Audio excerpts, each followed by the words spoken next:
सखीत्वं चेतनं ध्यायेत् दृश्यानुविधुर्यं समाधि सविकल्पकः असङ्गसचिदानन्दः सुप्रभुद्वैतवर्जितः अस्मीति शब्दविधूयं समाधि सविकल्पकः स्वानुभूतिरसावेशात् दृश्य शब्दानुप्रेक्षितो निर्विकल्पसमाधि स्यात् निवातास्ति पदीतवता।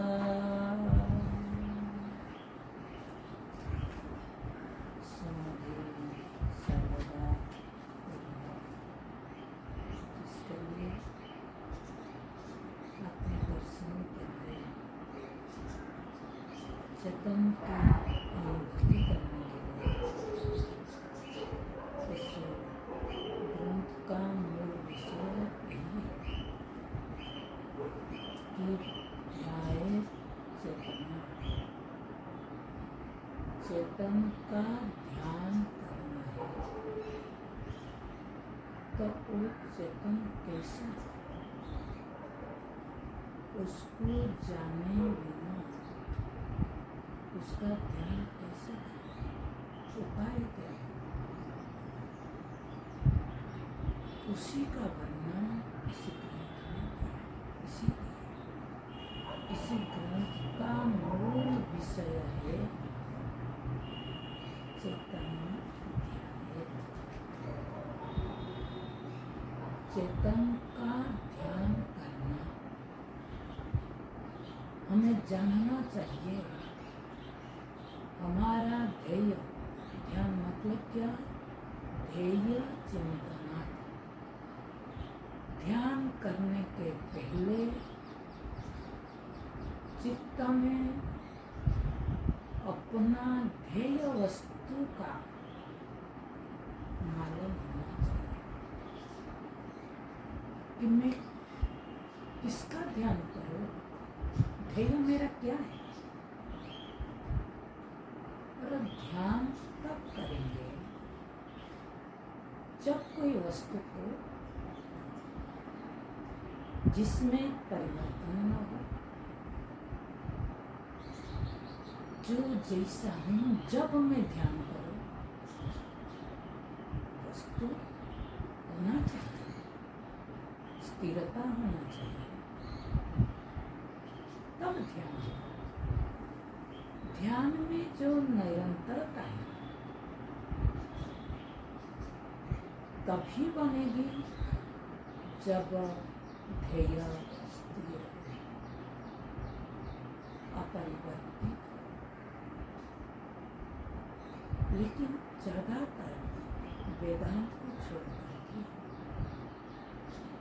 समाज में ध्यान को लेकर के जिस तरीका से ध्यान करते हैं वो जिसका ध्यान करते हैं, जिसको ध्येय बनाते हैं, वो ध्येय वास्तविक नहीं है, विद्यमान सत्ता नहीं है। वो ध्येय अस्थिर है, परिवर्तनशील है। जो नित्य निरंतर परिवर्तित होता है उसका ध्यान कैसे करें? हम इससे उससे सुन कर के भागते रहते हैं। हम ध्यान करते हैं, हम ध्यान करने गए थे, लेकिन कभी ये दिमाग में आता है हमारे ध्यान किसका करो और किसका ध्यान हो सकता है, कब ध्यान हो सकता है, कैसे ध्यान होता है, ये बिना जाने बस सब लोग जाते हैं, हम भी चले जाते हैं।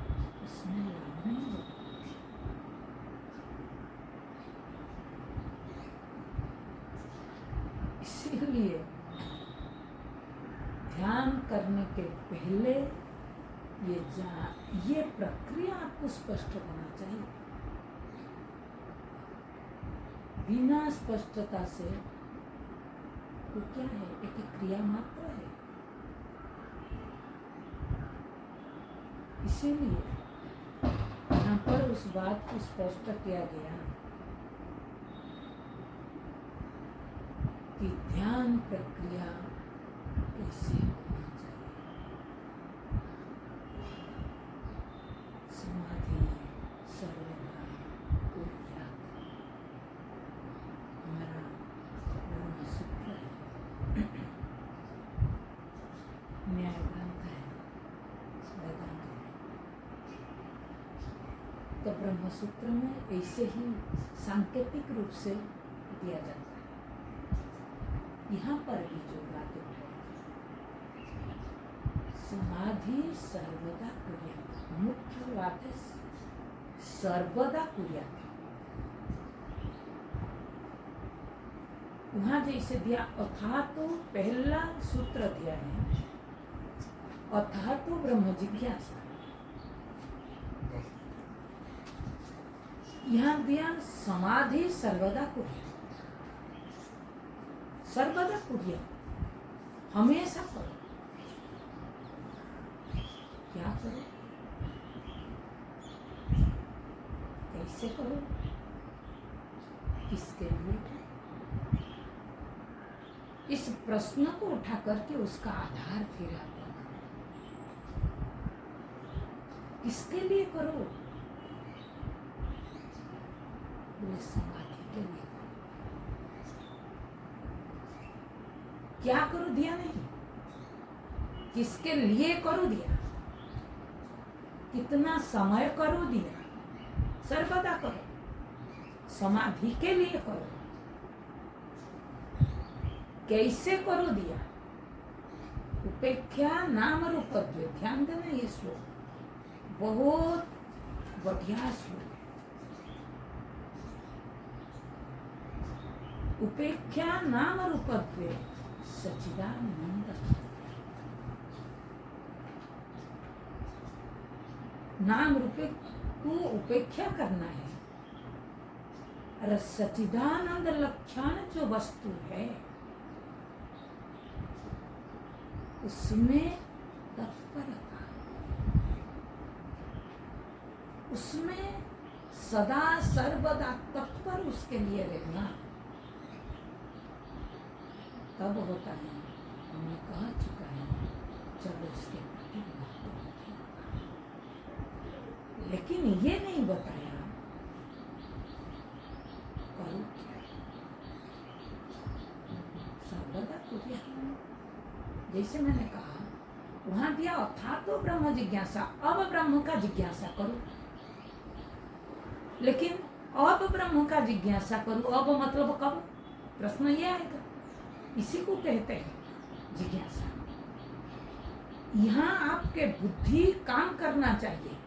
नहीं दे दिया पहला सूत्र तो दे दिया था तो ब्रह्म जिज्ञासा, अब ब्रह्म जिज्ञासा करो, प्रश्न आना चाहिए कि अब मतलब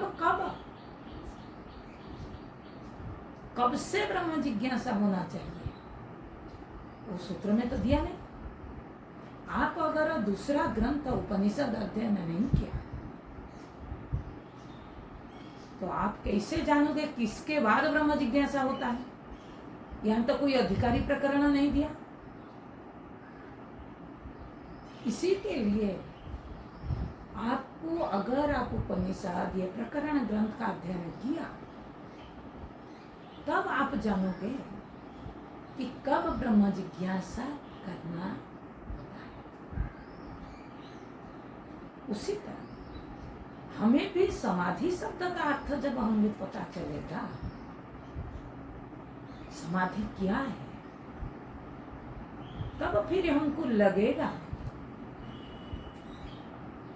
कि सर्वदा कुर्यात्, हमेशा करना है तो क्या करना है, समाधि के लिए मैं क्या करूं। फिर यहां तो दिया नहीं क्या करना है, आप अगर दूसरा, मैंने बोल रहे हैं ये पिन पॉइंट ग्रंथ है, डायरेक्ट पिन। अगर आपने इसके पहले कोई ग्रंथ का अध्ययन नहीं किया, आपने जैसे हमने विवेक चूड़ामणि इसके पहले लिया, आपने विवेक चूड़ामणि में देखा अधिकारी प्रकरण है कि वेदांत आत्मज्ञान के लिए ये योग्यता होना चाहिए। उतना अगर मुझे ज्ञान नहीं है तो फिर मैं ये प्रश्न का समाधान नहीं कर सकता। हर ग्रंथ के साथ जुड़ा हुआ है। ये मत सोचो विवेक चूड़ामणि अध्ययन हो गया उसको छोड़ो, उसका इसके साथ कोई रिलेटेड नहीं। वेदांत हर ग्रंथ, हर वेदांत का हर ग्रंथ का मूल उद्देश्य जीव ब्रह्म की एकता, इसको कभी भूलना नहीं। हर ग्रंथ की यही है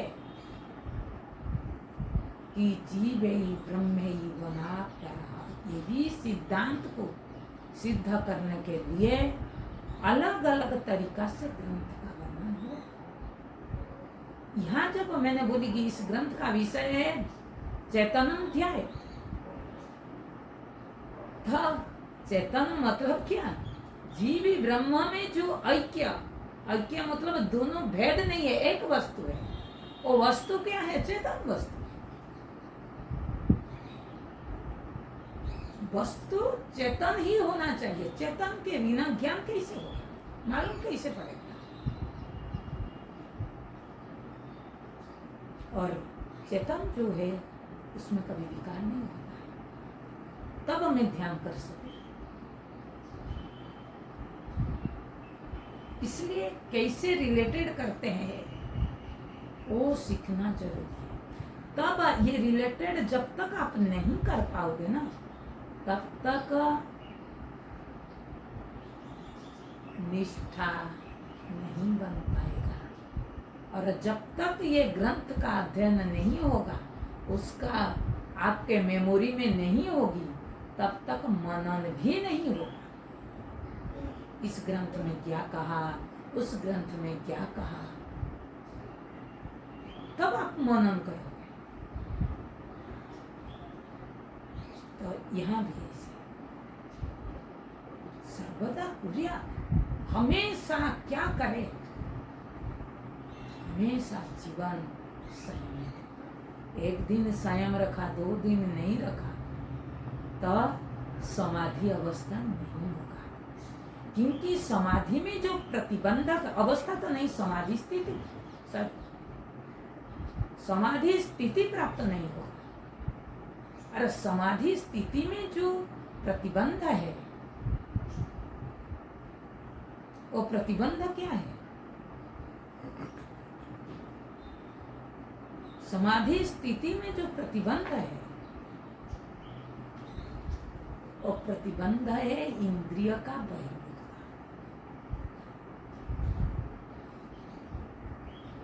अरे इंद्रिय अपने आप बहिर्मुख नहीं हो जाता है। इंद्रिय को चलाने वाला जो जन्म जन्म का कर्म वासना है, वो कर्म वासना इंद्रिय को बहिर्मुख करा देता है। इसीलिए बोल रहे हैं साधक को उस समाधि स्थिति को प्राप्त करने के लिए नाम रूप को उपेक्षा करके उस सच्चिदानंद वस्तु में स्थिर रहने के लिए अपना इंद्रिय को बहिर्मुख करने न देना। और कितना देने, कब तक?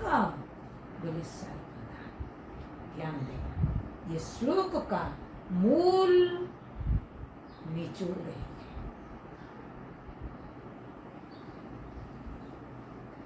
फिर वो संयम क्या है, कैसा है, उसका विस्तार हमने थोड़ा बहुत पहले भी बताया।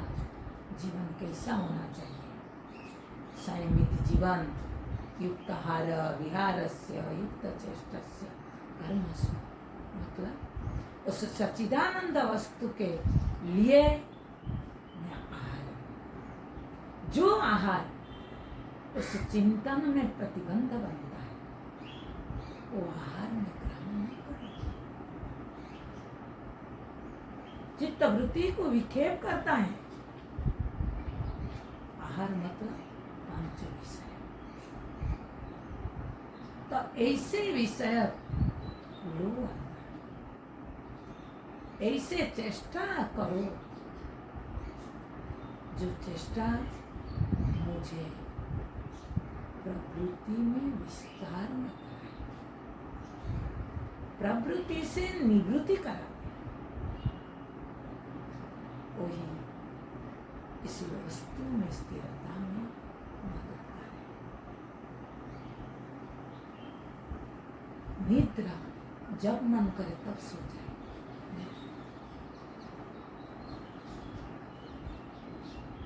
आप ध्यान देने ये बात आया तो कई बार मैं देखती हूँ, लोग सो जाते हैं जब मन करता। पता है हमारा बुद्धि में सूर्यदेव जब आते हैं, हमारा बुद्धि प्रचोदित करते हैं। सूर्यदेव के प्रकाश में बुद्धि प्रकाशित होता है।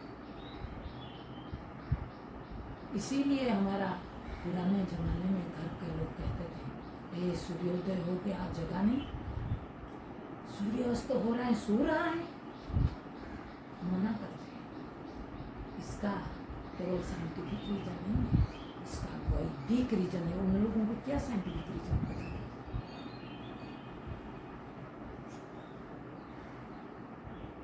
कि आप जितना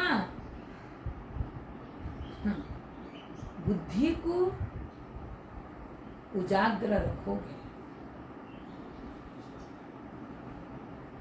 उतना बुद्धि सूक्ष्म विषय में प्रवेश करने में समर्थ, जितना जरूरत है। इसीलिए कहा युक्त स्वप्न, स्वप्न मतलब यहाँ निद्रा। ऐसे सो मत जो बुद्धि को स्थूल बना। पता है निद्रा बुद्धि को प्रतिबंध क्या डालता है? प्रमाद, आलस्य, प्रमादी बना देता है, काम करने नहीं देता है।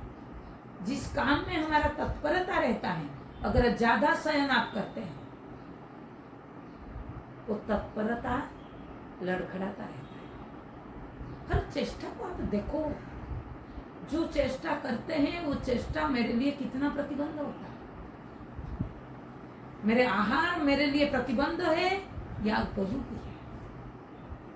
मैं जिसके साथ संग कर रहा हूं वो संग मेरे आत्मचिंतन में उपयोगी है या अनुपयोगी? ये रोज रोज आपको देखना चाहिए, तब आप फिर जहां खड़े हैं वहां से कदम दर कदम बढ़ते रहते। मैंने कह रहा था, जैसे साइकिल चलाने के पहले रोज साइकिल का नट बोल्ट जब जो चलाता है, सुबह उठते ही रोज चेक करता है नट बोल्ट ठीक है। हमें भी रोज उठने के पहले हम अपने आप को पहले कस देना चाहिए।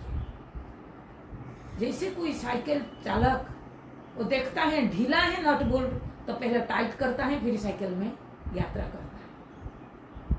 हमारा जीवन भी ऐसे होना चाहिए। सुबह उठते ही अपने इंद्रिय को कस दो। मैंने इसीलिए कहती हूँ उठते ही बहिर्मुख होने में मान लो, रुको, जा रहे हैं रुको, रुकोगे तो वो कसना है उसको। वो कहाँ जाएगा? बाहर नहीं जाएगा तो अंदर हो जाएगा। अंदर जो वस्तु है उसके पास जाएगा, जानेगा कि बाहर पहले जा रहा था अब अंदर जा रहा है, दोनों में फर्क क्या है?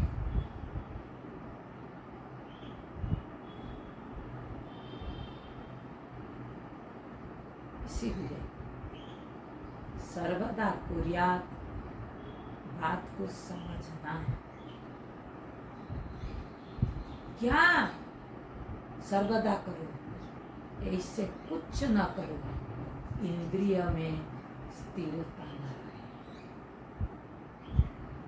आप बोलोगे मैं कहीं 15-20 दिन ही विपස්සना कर लिया तो, महीना कर लिया तो, 5 महीना कर लिया तो हो जाएगा?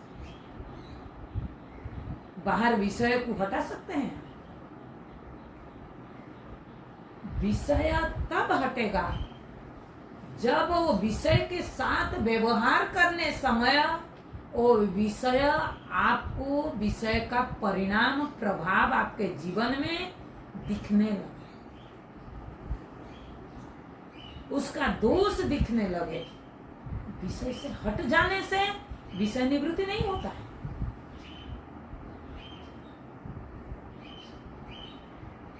विषय के साथ व्यवहार करते समय, विषय का व्यवहार करते समय विषय में दोष दिख जाए, दुख दिख जाए, तो आप जान लो कि उसका उपेक्षा हो जाएगा। भागने से उपेक्षा नहीं होता।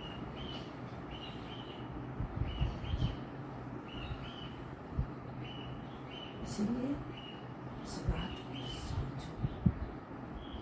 मैं बार बार बोल रहा हूँ, वेदांत का सबसे अगर कुछ साधना है इंद्रिय से। कहने में एक शब्द है, लेकिन उसको जीने में कितना आयाम जरूरत है, वो आयाम को टको।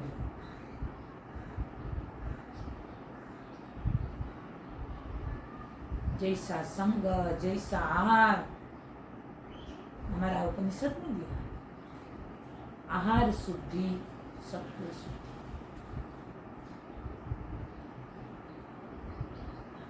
जिसका आहार जितना शुद्ध है, उसका अंतकरण उसका शुद्ध है। अंतकरण का शुद्धिता क्या है? अंतकरण स्थिर रहे और नया कर्म वासना बनना।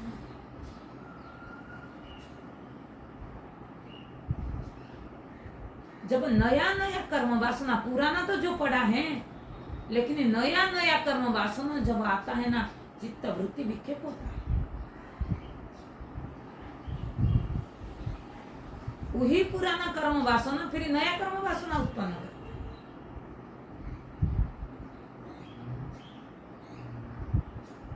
इसीलिए चित्त का मलिनता क्या है जानो, और चित्त का शुद्धिता क्या है जानो। जब कहते हैं इंद्रिय संयम, अगर चित्त वृत्ति संयम है, इंद्रिय ऑटोमेटिक संयम।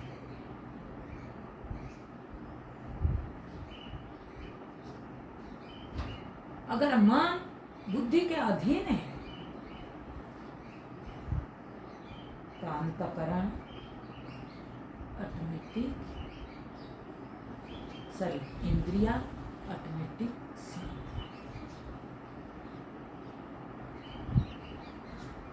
इसीलिए आपका जीवन इतना विवेक पूर्ण होना चाहिए,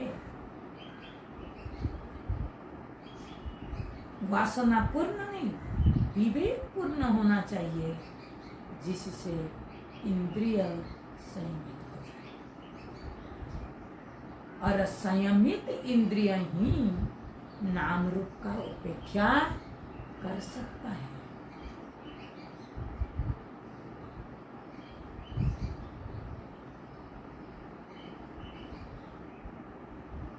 संयमित अंतकरण ही सच्चिदानंद वस्तु का ज्ञान कर सकता है, उसका महिमा को दर्शन कर सकता है। इसीलिए एक दिन का ये बात नहीं है।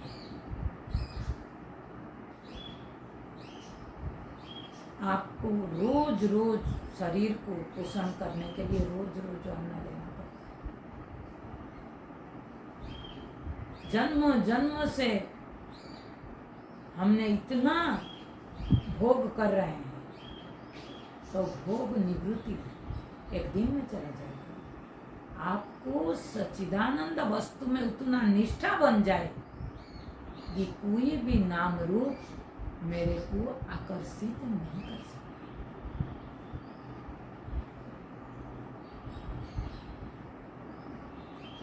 और उसका महिमा तब है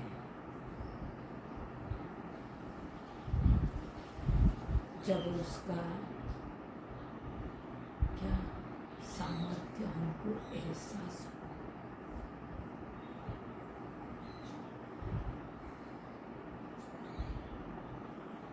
अरे वो तब हमको महत्व लगता है जब हमारा सामने उनका महिमा मंडन। महिमा तब होता है, किसको महिमा कहते हैं? जो दूसरा कोई नहीं कर सकता है।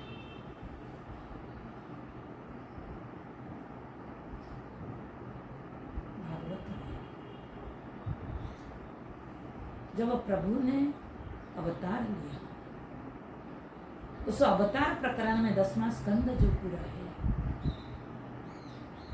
10वां स्कंद का अर्थ ही है। आप लोग ये मत सोचो कि क्या अवतार मतलब जन्म हो गया वो ऐसे कैसे ना। आपके जीवन में मैं बार बार बोल रहा हूं कि भगवान हमारा व्यष्टि जीवन में भी अवतरण जब होता है क्या करता है? आप बताओ किसके प्रति आपका महत्व जाता है समाज में? जब आपका कोई शत्रु है, आपके शत्रु को आपका कोई दोस्त हो, उसको निपटा दे, आप खुशी होते हैं ना? नहीं होते? बोले चलो जो मैं नहीं कर पाया मेरे दोस्त ने, उनके प्रति आपका श्रद्धा, प्रेम, मत, महिमा, बुद्धि। बोले मैंने नहीं कर पा रहा, उसने कर दिया। पर प्रभु ने ऐसे ऐसे लीला दिखाया। गोप बालक को हर समस्या जब एक एक असुर बद्ध करते थे प्रभु, गोप बालक को कहना पड़ता था हमने देखा, कृष्ण ने किया। ये है महिमा बुद्धि। पूरा गोपवासियों का रोज जब सुनते थे हर काम जो किसने नहीं कर सकता है वो कृष्ण ने किया। प्रभु अपने महिमा ऐसे करता है जो काम दुनिया में कोई नहीं कर सकता है, वो प्रभु करता है। तब उसके प्रति महत्व जाता है। हमारा जीवन में कैसे करता है?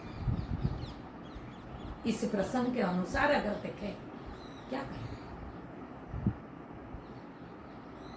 जो किसी ने बिना साधन से देख नहीं सकता है, किसका ताकत है? इसीलिए हमारा कठोपनिषद में कहा न तत्र सूर्यो भाति न चंद्र तारकम नेमा विद्युतो भांति कुतोयम अग्नि तमेव भांत अनुभाति सर्वम तस्य भाषा सर्वम इदम विभाति। तस्य भाषा, भाषा मतलब भाषा नहीं, भा मतलब प्रकाश, सा भा, वो जो प्रकाश है, इसीलिए उसके प्रति महिमा बुद्धि जाता है। दुनिया में हर प्रकाशित वस्तु है, हम मना नहीं करते। सूर्य है, चंद्र है, विद्युत है, लेकिन अब बताओ ये जितना भी प्रकाशित वस्तु है स्वयं प्रकाशित है। वो प्रकाश तो है, प्रकाशित तो कर भी रहा है, लेकिन किसी के प्रकाश में प्रकाशित होकर की प्रकाशित कर रहे हैं। ध्यान दें, सूर्य हो, चंद्रमा हो, सबके सब पर प्रकाश है। सूर्य किसके प्रकाश में? अगर मैं नहीं हूं, सूर्य है, प्रकाश मतलब उजाला नहीं, ज्ञान।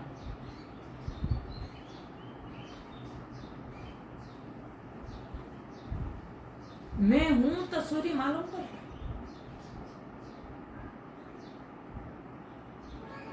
फिर उसी सूर्य के द्वारा सारे चक्षु प्रकाशित होता है, उसी चक्षु के द्वारा फिर सारे रूप दर्शन होता है। लेकिन डायरेक्ट ना सूर्य देख सकता है, ना चक्षु देख सकता है रूप मेरे बिना। लेकिन एक बात है, इसमें ये महिमा है, वो साक्षात दिखता है। सूर्य रूप का दर्शन अगर होता है तो चक्षु के माध्यम से होता है। सूर्य से डायरेक्ट आप रूप का दर्शन नहीं कर सकते चक्षु के बिना। सूर्य है, रूप है, आपका चक्षु नहीं है, देख सकते हैं? सूर्य से रूप का दर्शन होता है तो चक्षु के माध्यम से होता है। साधनम सात। लेकिन आपको जब किसी भी रूप का ज्ञान होता है, किसी साधन का जरूरत है या आंख का जरूरत है? बिल्कुल नहीं। इसीलिए अगले श्लोक में कामादि चित्तवृत्तियां, ये काम आदि जो चित्तवृत्ति है, कौन सी इंद्रिया से आप देखते हैं बताओ?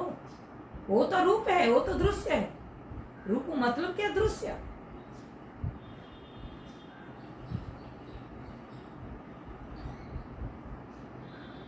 कौन सी साधन से देखते हैं आप?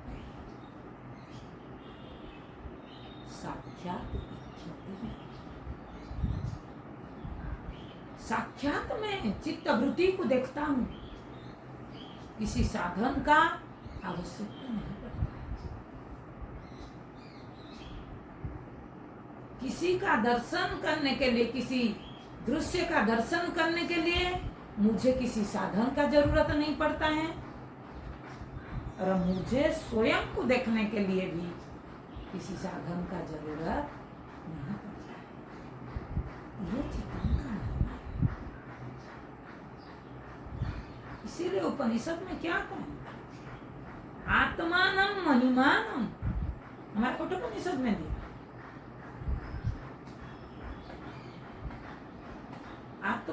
आत्मा का महिमा यही है। दुनिया में ऐसे कोई चीज नहीं है जो ये कर सकता है। दुनिया में ऐसे कोई प्रकाश नहीं, दुनिया में ऐसे कोई ज्ञान नहीं, दुनिया में ऐसे कोई सत्ता नहीं जो स्वयं को भी जान सकता है, दूसरे को भी बिना साधन से जान सकता है।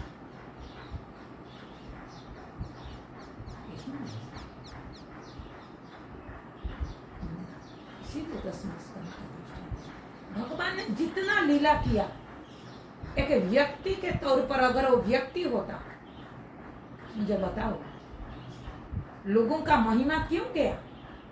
व्यक्ति के धरातल पर भी अगर लोग देखे जो मूर्ख लोग हैं, इसीलिए उनका महिमा बुद्धि गया कृष्ण के प्रति, क्योंकि जो दुनिया में ऐसे कोई मनुष्य नहीं कर सकता है वो कृष्ण ने कर दिया। तब उनका श्रद्धा जमा। किसी के प्रति श्रद्धा महिमा तब होती है जब उसको महिमान को हम देखते हैं, जो कोई नहीं कर सकता है वो करके दिखाए, तब उसके प्रति। जब हमारा संतों के प्रति में महिमा होती है, हमारे पास दृष्टि होनी चाहिए। वो व्यक्ति के तौर पर, मैं बार बार बोलती हूँ, व्यक्ति के तौर पर मत दो। हम जैसे हैं वो भी ऐसे है, लेकिन जो हम नहीं कर पाते हैं वो कर पाते हैं। तब उनके प्रति श्रद्धा, उनके पास बुद्धि है, मेरे पास भी बुद्धि है। वो भी जो खान पान करते हैं मैं भी वही करता हूँ। वो चलते हैं मैं चलता हूँ, मेरे भक्त साथ रहते हैं, लेकिन जो मैं नहीं कर पाता हूँ उसमें जब वो करना चीज मैं देखती हूँ, मैं ये अध्ययन किया लेकिन मेरा बुद्धि वहां ऐसे नहीं गया।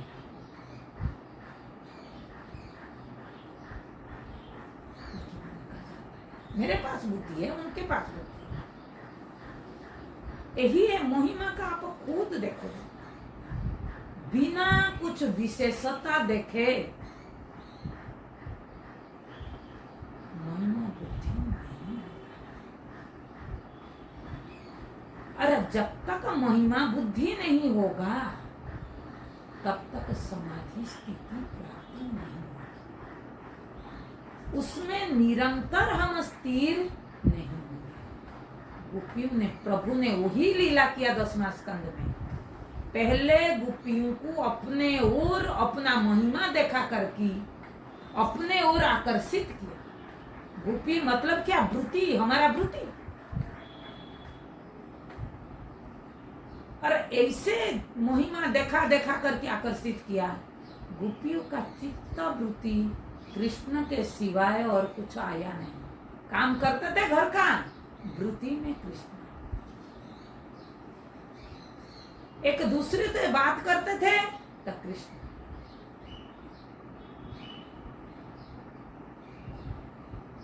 तब फिर प्रभु ने रास बोला।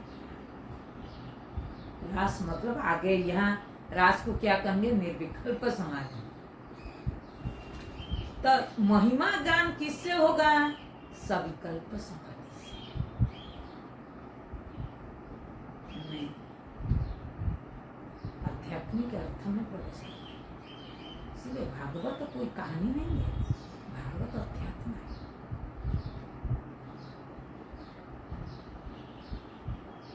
रसस्वादन, रास मतलब क्या? रसस्वादन, स्वानुभूति, रसाद्भूत।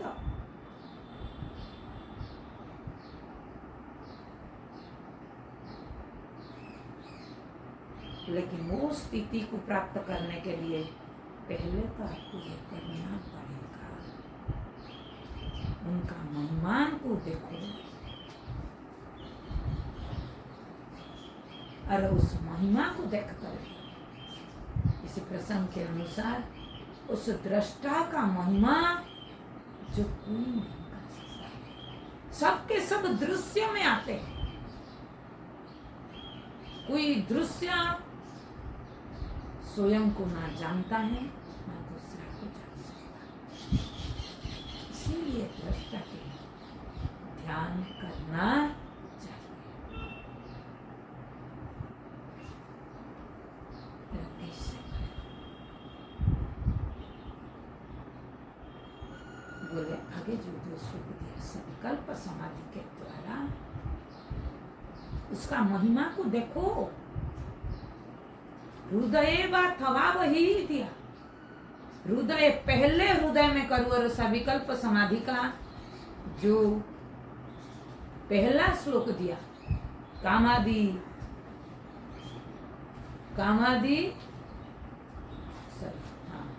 कामादि चित्तगात्रुस्या तत्साक्षित्वेन चेतनम ध्यायेत दृश्यानुविधोयम समाधि सविकल्प। अयम समाधि, ये समाधि सविकल्प है। सविकल्प समाधि है, विकल्प के साथ। वो विकल्प क्या है? बोले दृश्य अनुविधोयम ध्यायेत चेतनम। क्या दिया? तत्साक्षित्वेन चेतनम ध्यायेत। मतलब क्या हुआ? चेतनम ध्यायेत। कौन सी चेतन? बोले साक्षित्वेन, तत्साक्षी, जिसको पहले साक्षी कहा गया। चेतन वो है जो साक्षात अनुभव होता है। वो चेतन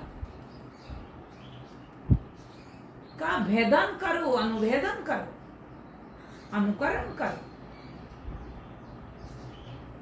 इसके द्वारा दृश्य को देख करके उसका महिमा हो।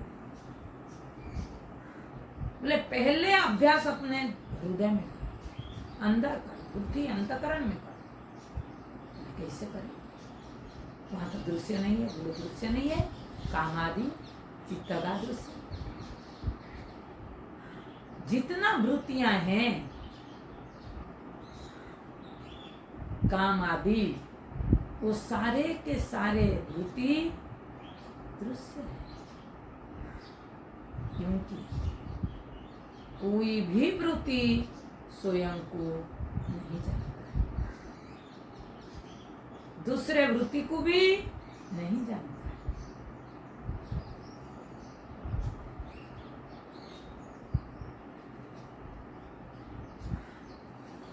और अपना दृष्टा को भी नहीं जानता।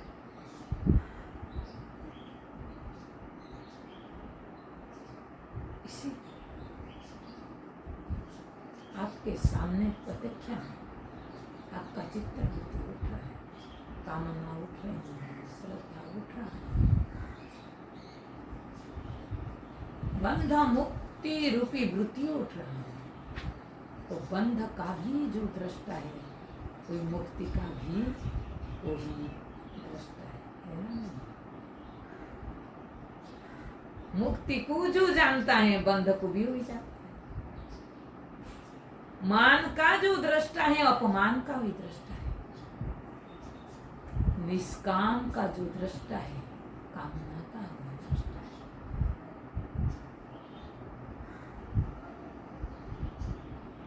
दोनों का दृष्टा वो हो सकता है जो किसी भी दृश्य के साथ अलिप्त नहीं।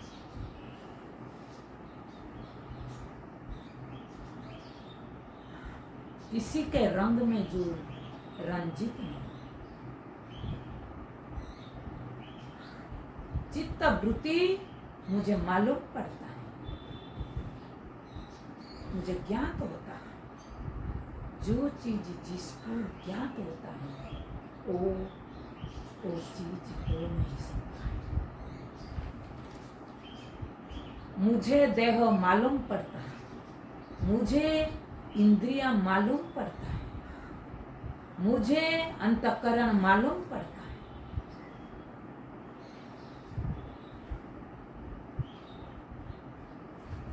तो इसीलिए ये मैं नहीं हो सकता।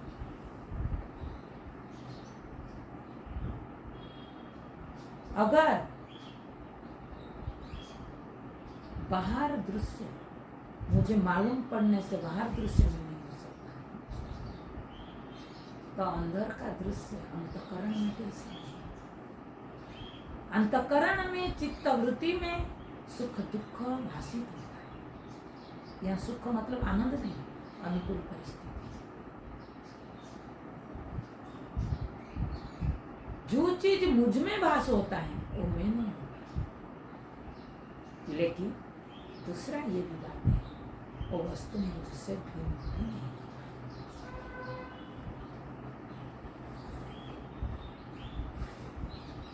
मैं दृश्य नहीं होता हूं, लेकिन दृश्य मुझसे भी भिन्न नहीं होता।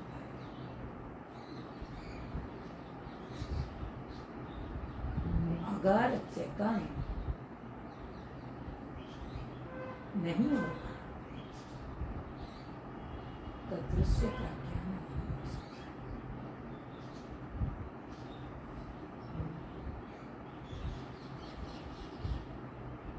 इसी के लिए दृश्य वृत्ति रूपी दृश्य को देख करके उसी दृष्टा का ध्यान करना चाहिए। क्योंकि दृश्य मालूम पड़ रहा है, इससे हम लिंग परामर्श अनुमान न्याय से पता चलता है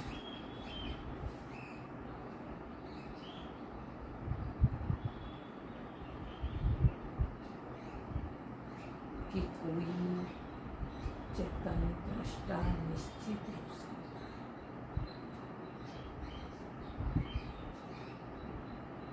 वो दृष्टा को चेतन होना ही अनिवार्य है, नहीं तो ये सब मालूम कैसे पड़ेगा? क्योंकि दृश्य को दृश्य का होने का ज्ञान नहीं है, अपना होनेपन का ज्ञान और किसी को दृष्टा चेतन। तो इसी तरफ जब अनुसंधान करोगे अपना बुद्धि बार बार स्थूल को देख करके उसी सूक्ष्म आत्म स्वरूप की ओर प्रवृत्त होगा। ऐसे दृश्यानुविद्ध समाधि करना चाहिए। पहले हृदय में कैसे अंतःकरण वृत्ति को देख करके चैतन्य की अनुसंधान, फिर बाद में बाहर करो। बाहर जो दृश्य है उस दृश्य को देख करके दृष्टा का अनुसंधान किया।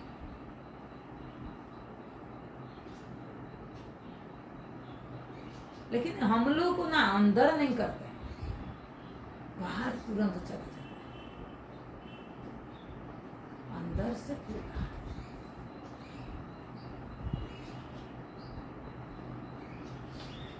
बोले उसके बाद कह रहे हैं ये दृश्यानुविद्ध समाधि, दृश्य का आलंबन लेकर के दृष्टा का अनुसंधान करना, ये सविकल्प समाधि है। विकल्प क्या है? वृत्ति रूपी दृश्य। अब दूसरा समाधि, सविकल्प का दूसरा समाधि का बात है। क्या कहते हैं? असंग सच्चिदानंद सो प्रभो द्वैतवर्जित अस्मिति शब्द विधोयम समाधि सविकल्पकः। मैं सच बताऊं, दृश्यानुविद्ध समाधि से शब्दानुविद्ध समाधि, प्रौढ़ समाधि मतलब मजबूत है। क्यों? दृश्यानुविद्ध समाधि में चेतन की महिमा जितना एहसास नहीं होता है, शब्दानुविद्ध समाधि में उसी चेतन सत्ता का महिमा ज्यादा स्पष्ट होता है।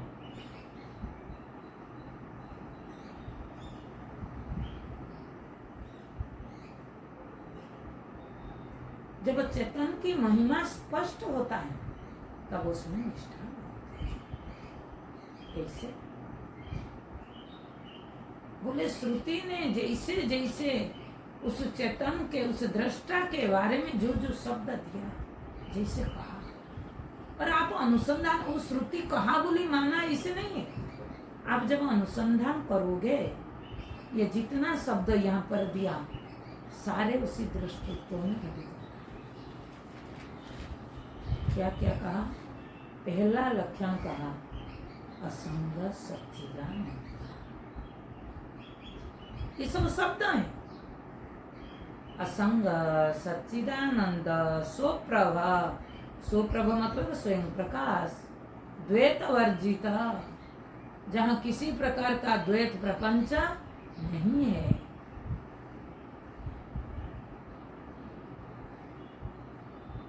और बोले अंत में बढ़िया बात बताया, बोले अहम अस्मि इति, वाह, यही शब्द है।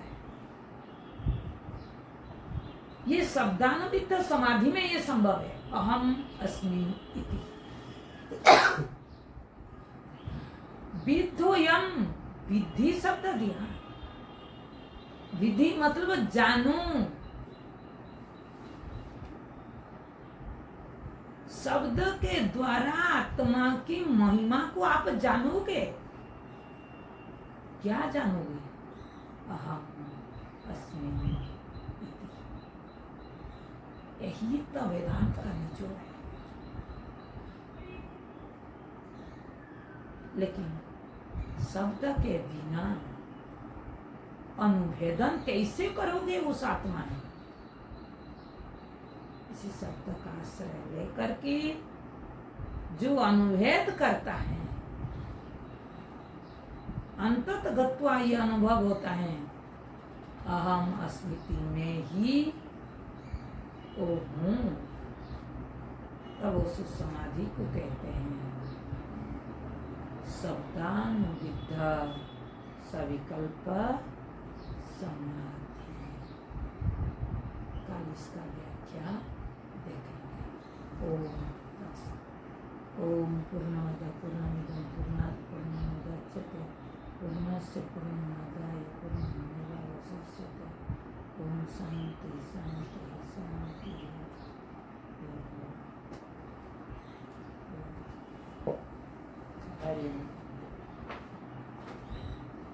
प्रणाम प्रणाम। कवि अंकल थोड़ा कोशिश करना कि जल्दी थोड़ा आना।